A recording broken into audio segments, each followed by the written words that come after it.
سبعة سدرها كتمرد صايت غلني خايبلو حقهم يوم كمن كمتولد معاس كمتولد كتمرد تفطرو يتفكر الكانيا كتيلهم مسمننا بين كتعرخ كم زلك هاجن كتمرد تغلي خايبلو قدم إذا حساب كم تصنعنو إذا مثلا نيرو حج جن متصاود يا خوينو يسمعني أبوي كابترو مستسر حسبي مثلاني كنيو سمعيتاتو أحليف كاخد طمت زقابر قلتي جن كأسبار قبل على تسبر بارون ترقص كادما حدا جنيايو عدما يملو أنا تسبر بارو أكيبات عيك خون نابنو بركم اللي صوت صعيره حج كم استرد عن جن أنا دم تراي من باريو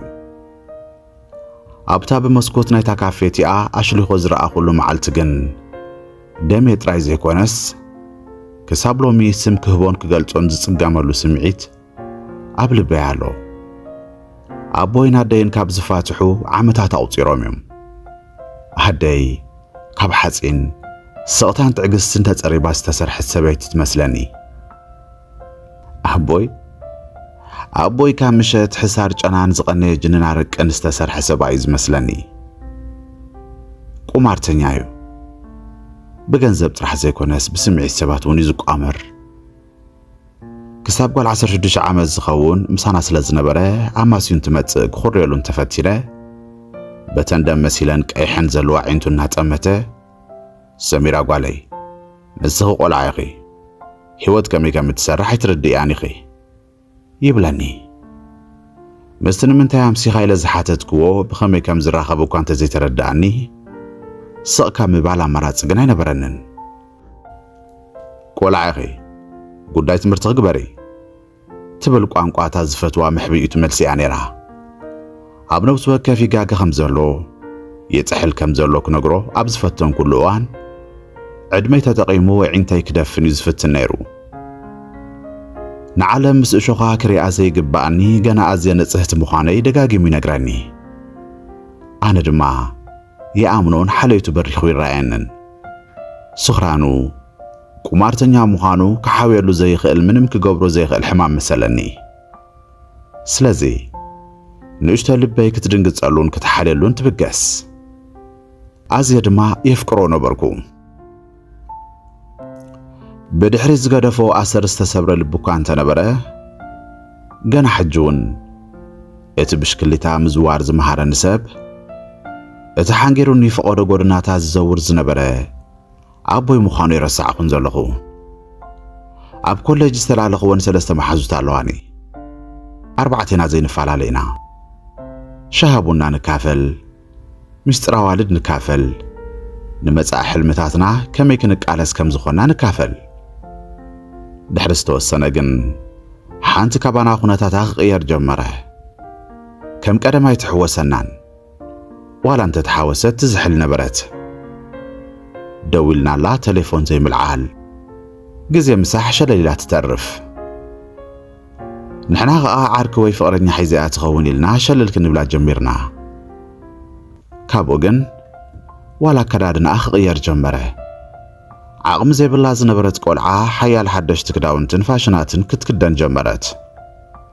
سرح مسحزنا خنغزو من بهغون بورساتاتن ጫማታትን مغزام سبزحت كابا يمصي خدا ገለመለ እንዳበልና ሓተስናያ እንተኾነ ብዙሕ ዘዕግብ መልሰይ ትህበናን ነብሰይ ክንካባሃበ ጀሚረ ብዙሕ ሓድሽ ነገር የለን ገለ ትብለና ንሕና ግን እቲ ዝሓዘቱ ዓርኪ ወዲ ሃፍታሚ ማለት ይልና ክንሓምያን ክንስሕቃን ይዝከረኒ ነዚ ኩሉ ትቕይር ግን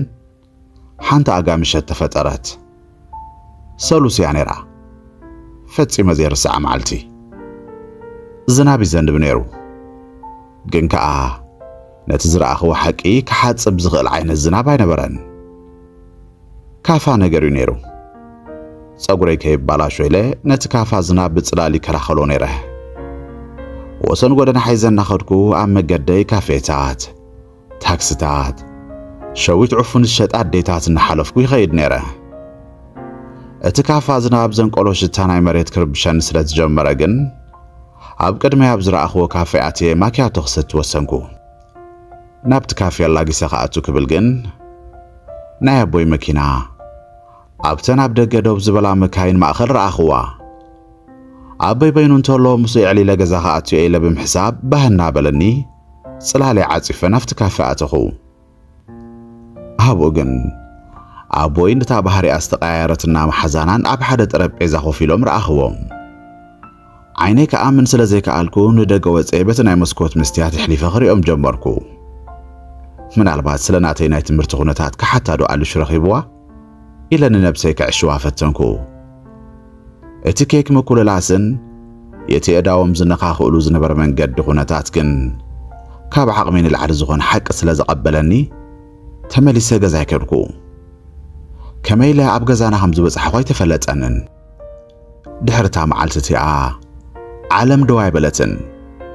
اتن مكاين مزوارن دواي بلان سبات سقوم موقاريص دواي يبلون نبسيغن أبتا كافيتي أبتا سولوس معالتن تلاقيبا تريفا نبرس أب عيني زرأيني أوشتا كافي أبوي بتن عيب اللين زبلن نجنزب أكلاتنا تاكن دقوالو تخون محزاي انت عدقيو كابا فلبيك ساب جافت أبعتي زرقح قريس سمعني دك يسحر كاني سمعني كوفيلة مثل تاسماخ تصوع زيدا لما حزاي نبر النحسسة كابوش تاين تفحاق انت خيدي رأيني أبوش تبانيو عاتي نبسي زحصة بتوبوي معقورتا بيقدو نخيو نيقدو زسعمالو زنبر أقباب كاب زخريك عليو حالة معالتات كاب تمرت دحر مسراف كوليج كيدا نتا محزاي تبهاليت لك عخ نقرا وسنكو قدم بوزح مزرابيون كله تردئوا نملسخ تدالو أبعين تارا أخوا نتي بين رخيبكيو مسكن دبخو زخون كميلكي هابوي مخانو نافلتكي كميلي مزيلكي زبلو مودعتا زي بلوم ناتي حتوتات عشش بمبال قولي حلي حتراي تبل نبرات أي تقدستن تراي زي كونس يقريتاوني حاتتتنن هم مودعتا جن اوه جيغا كمسل خيليو جنا كابدنا انت زرئنايو نورماليو بلت النقل لابيلا اتقول لك زي زفلت ادمص استقير خوينو تسمعني زربا قلد خوينو تسمعني ولا تحق انت فلتكو كحدا بيلا ارى من ما ينبرنا كتب لني اتصبان يراه بحلال كم زغت بلني مثلا قصيلها ما نمسب غيرو لي زي فلت ነገር ይንሱ ዝሕግዘን ዘሎ ኢላ አነት ተግባራታ ምክንያታውነት ከተወንዝፎ ፈተነት አነ ግርምተይ መወዳእታ ሲኢነሉ ስለዘለኹ ክዛረብ አይደለኹን ካውቤ ኳርኺበ ዘይ ፈለጥ ፍቅሪ ረኺበ ይሄ ባይ ክትፈርድ ትኽሊ ኢላ ካፍርድ ሰምልጦሎ መንገድታት ምድር ዳር ቀጸለት ሓደ ነገር ግን ገረመኒ አቦይ ስንፈተ ፍቅር ዘለዎ ሰብዩ نعين الدين فقره بنا يفلتن نزا سبزي أدعا كابا يمتهي بوا زبل حتو متعني إذا ما حزات بحالي تقن زربا قد سألت أنا كن أخل سلس سمعه كخيد دالخو أتكويرت أمتكوا إذا اتعاراتين لبين استخافلت محزاها كونتني لدمدمكو إذا حانتي كابتن بأمارا بويستبل عسابن بار اتا محزاها نبرتن أبز قدسولو معالتات أبحتونا تحابيك زحلفكو نابقى زهاكركون تليفونو يون تعاتي أسلا زنبرات من دالينو نيرو انتا يفترالو يفلت نيره تليفونو ياب تدامت ألو زنبرات اوان ملسيهبن زنبركو مغنياتو أبو ينز تكبارو زيزو خانا مغنياتاو نتاقو لبيبو كأمنا نخم زفتن يفلت قول عاقي هيوتاي ترداتكن ብዙሓት ዘይትፈልጥዮም ነገራት አለው እንዳበለ ነተግባራቱ ልክዕ ክገብሮም ዘይኸዶ መንገዲ የለን ግን ዓያብ ትምህርቲ ከተኩሪ ገና ዝመፀኪ ህይወት አሎ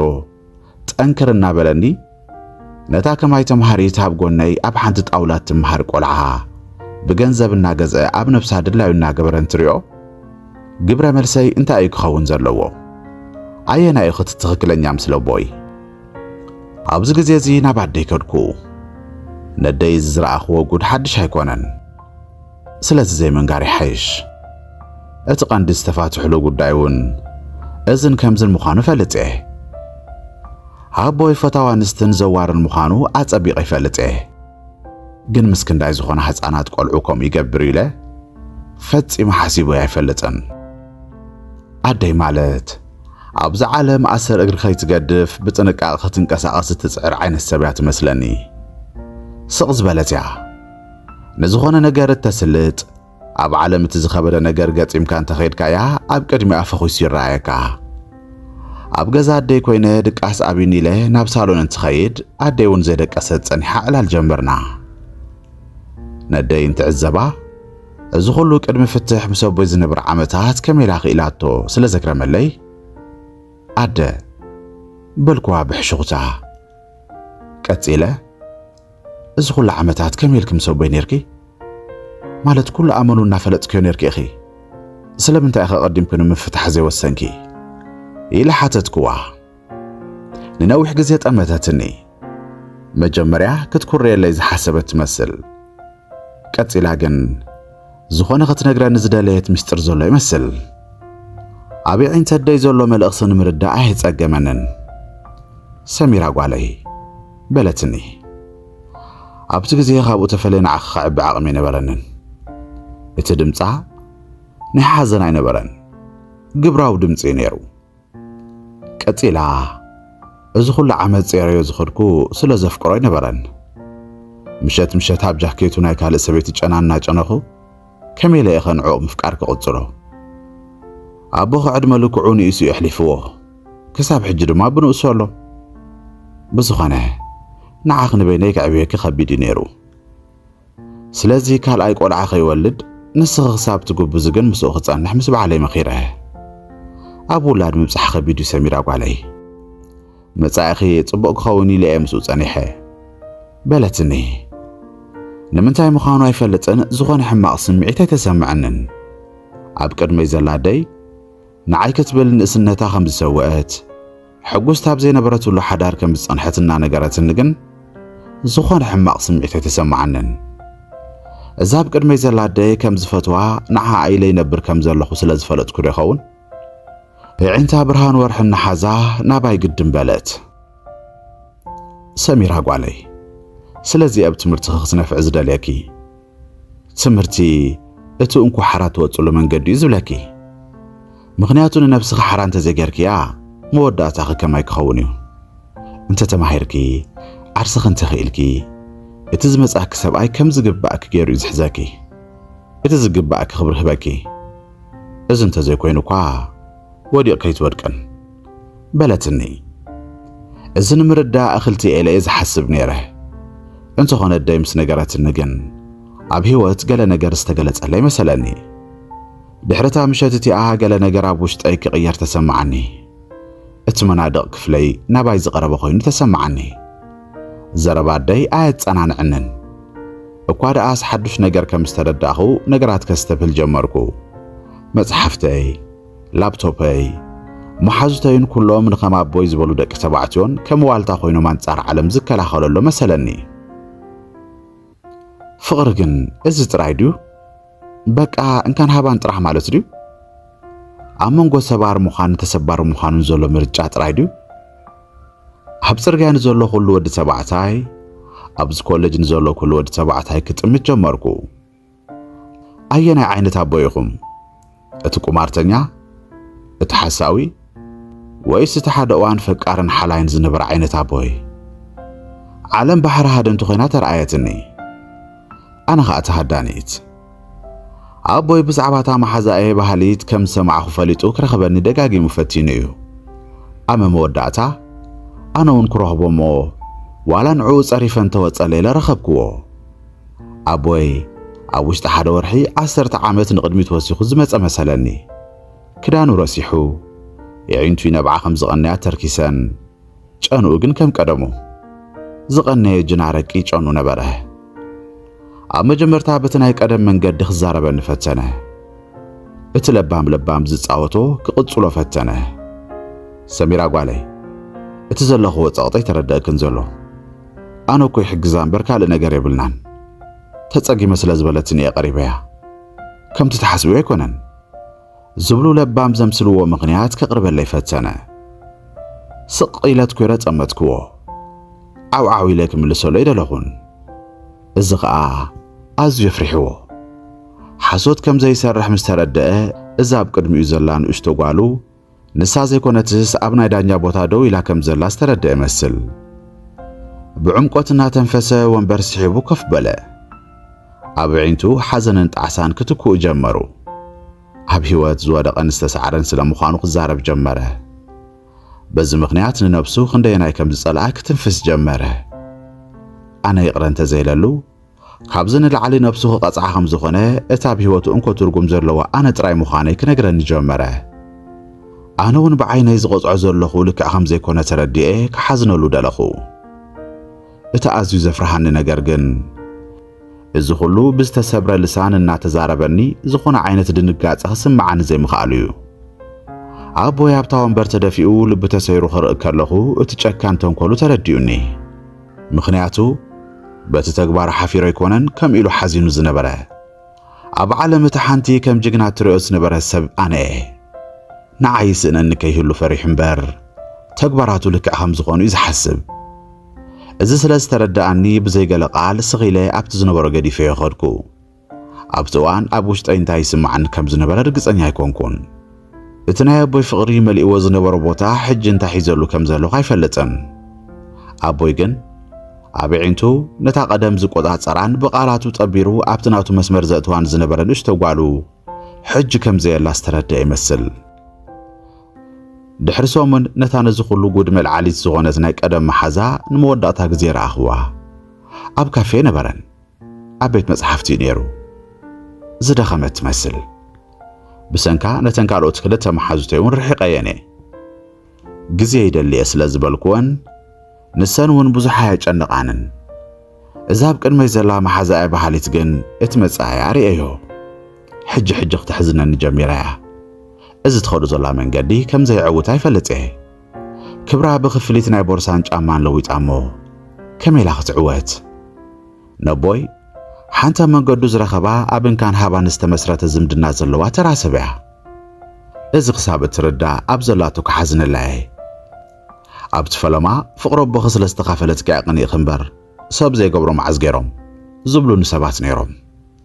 ምናልባት ሓቆም ይኾኑ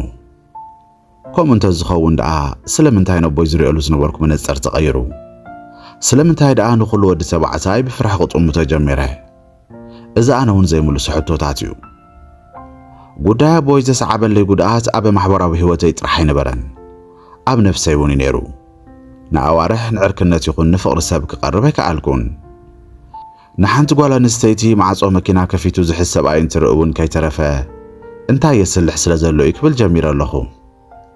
ኣብ ሰባት ዝሪኦ ነብሲ ወከፍ ፍሽኽታ እንታይ ንምሽፋን ክብል ጀሚረ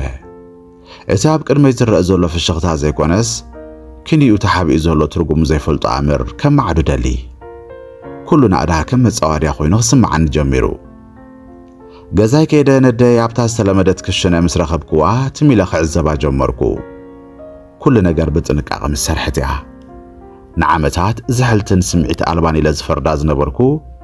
ሕጂ ትናታ ዛሕሊ ናይ ኣቦይ ዋዕይ ንዓይ ከየንድደንድ ዝተኸደነቱ ዕጥቂ ምንባሩ በሪሁለይ ከመይ ዓይነት ምስጢራዊት ኣደላት ንመስለኩም ኣደይ ናተይ ሳይኮሎጂስት እያ እዚ ኩሉ ሰብ ይሕስወንን የታለንን ከም ዘሎ ስማዕን ዘሎ ስምዒት ክጠፍእ ድዩ ወይስ ከምዚ ኢለ ክነብር ኢለ ምስ ሓተትክዋ ብህድኣት ምስ ጠመተትኒ ንሱ ክጠፍእ ዝኽእል ኣይኮነን ንስኺ ግን ምስ ግዜ ነቲ ሓቂ ካብ ምትኳር ሸለል ምባል ክትመሃር ኢኺ ቀስ ብቐስ ንሰባት ቃላቶም ዘይኮነስ ነቲ ክብልዎ ዝደለዩ መሚኽ ምርዳእ ክትጅምር ኢኺ ብድሕሪኡ መን ይሕስወ ከሎ መን እዩ ኣብ እምነት ክዘሎ ክተለልዩ ኢኺ ኢላ ነጊራትኒ ኣደይ ናተይ ሳይኮሎጂስት እያ እዚ ሕጂ ብናይ ኣቦይ ግብሪ ተቐቢለዮ ዘለኹ ኳስ እንታይ ኮይንኪ ክንደዚ ሕቶታት ተሓትነ ኣለኸ ይበለትንን ስለምንታይ ከምኡ ኢልክ ዘይሓተትክኒ ምስ በልክዋ ጎቢስክ ስለ ዘለኺ ናይ ዓለም ባህሪ ትርድእ ምህላው ከይጠፍአንን ኢላ እያ መሊሳትለይ ኣብ ዝቕፅሉ እዋናት ነብሰይ ኣብ ትምህርቲ ሸመምክዋ ኣቦይ ትምህርቲ ጎብዝ ዝብል ናይ ዓመታት ምሕፅንትኡ ሰሚዐ ዘይኮነስ እቲ ናይ ኣደይ ለቦዋ ሓቂ ስለ ዝነበረት ነብሰይ ኣብ መፅሓፍተይ ቀበርክዋ ስምርት ምውዳእ ድግሪን መሓዝ ጥራሕ ዘይኮነስ ሓራ ዝወጸሉ መንገዱ ምዃኑ ኣመንኩ። ኣቦይ ብካርታ ጥራሕ ኣይኮነን ዝቃወመር ነይሩ፣ ብልብታትን ክብርታትን መዛነ እውን ተቋሚሩ። ነዚ ከዓ ክሳብ መወዳእታ ይቕረ ይብሎኔ። ሓደ ግዜ እናደወለ ይቕረታ ምሕታቱ ይቕጽል ኣሎ። ብድምፂ መልእኽቲ ተለዊፀ ጓለይ ናፊቐ ኣብ እርጋንያ ይትቕጽዕኒ ዝብሉ ምሕፅንታ ቐጻሊ ይልእኻ ኣሎ። ሓደ ግዜ እውን ይቕረ ስለ ዘይገበር ኩሉ ዝገደደ ብመስተ ነብሱ ይሃስን ይጉዳእን ከም ዘሎ ይነግረኒ። ኣነ ግን ክሳብ ሕጂ ከም ኣቦይ ክሪኦ ተጸጊመ ኣለኹ። ምስ ካልእ ሰብ ቀሪበ ክዕልልን ክዛመድን እኳ እንተፈተንኩ ኩሉ ዝብልዎ ሓሶትን ምትላልን ይመስለኒ። ኣቦይን መሓዛይን ምስ ሰብ ዝህልወኒ ርክብ ንዘለዓለም ጥዕና ዘይብሉ ክኸውን ገይሮሞ እዮም። ካብዚ ክሓውዴ ኣይሓውን ኣይፈልጦነ። ሓደ እዋን ከም ኣብነት እናተይ ጅግናን ገለ ዝጥምቶ ዝነበርኩ ኣቦይ ነቲ ኣነ ዘፍርሃኒ ኩሉ ወኒኑ ክረኽቦ ከለኹ እንታይ ክገብር? ነቦይ ካብ እምሮይ ደምሲሰዮ ዶ? ኖ። ይቕረ ኸይለሉ ዶ? ኖ። ምንም ከም ዘይተፈጠረ ምሲሎ ዶ ይነብር ኣለኹ? ኖ። ሕጂ ስቕታ ኣይ መሪጸ ዘለኹ።